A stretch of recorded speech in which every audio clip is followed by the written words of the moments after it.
Disuruh senyum, aku buat.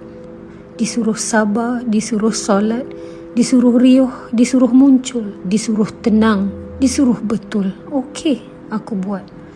Namun masih aku tidak okey. Hidup mesti terus. Tapi kenapa seperti nafas terputus-putus? Apa cuma aku semata merasa ini? Serba ada, tapi kenapa seperti ada bolong di dalam hati? Tidak bersyukurkah aku bila apa yang ada dalam ini seperti nyawa yang tak lepas di tenggorok tengkuk? Apa ada yang sudi untuk duduk, yang mau datang meneman bincang, sama-sama mencari jawapan, berpimpin tangan berkongsi ruang, bercakap tentang aku tidak okey.